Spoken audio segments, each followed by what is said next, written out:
à localiser Lumumba. Il est arrêté à Lodi dans le district de la Sankuru. Il est ensuite ramené à Mweka où il est embarqué à bord d'un avion vers Léopoldville, d'où il est transféré au camp militaire Hardy de Tisville. Il se trouve alors sous la garde des hommes de Louis Bobozo et en détention.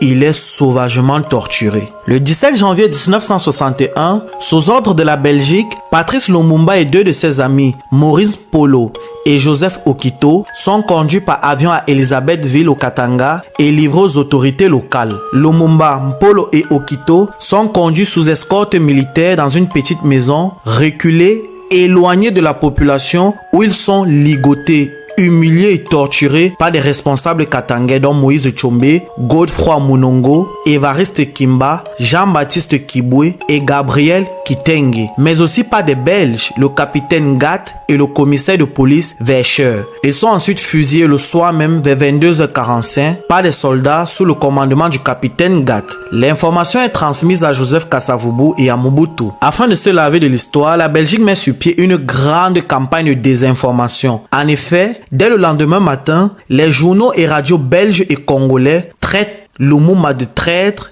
en déclarant qu'il a été assassiné par des villageois quand il essayait de s'échapper.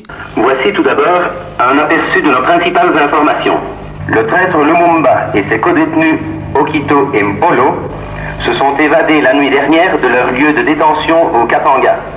Aujourd'hui, à 11h50, M. Godefroy Munongo a tenu une conférence de presse dont nous vous donnons la lecture intégrale en raison de la gravité des événements auxquels elle a trait.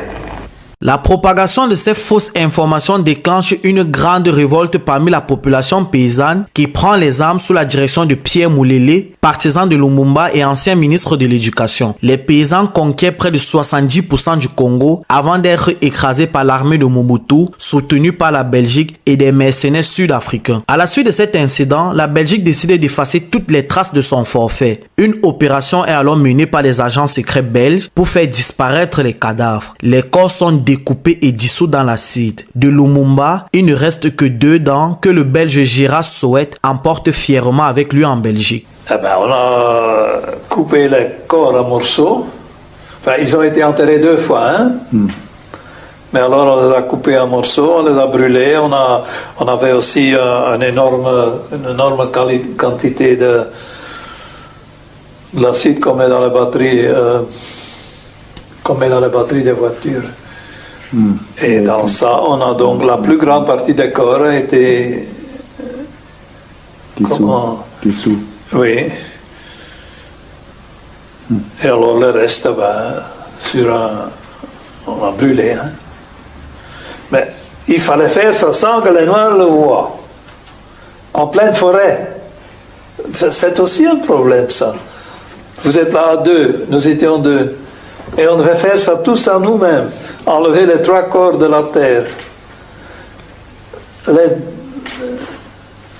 Les couper en morceaux, les détruire. Et tout ça ne pouvait être su de personne. Et c'était su de personne.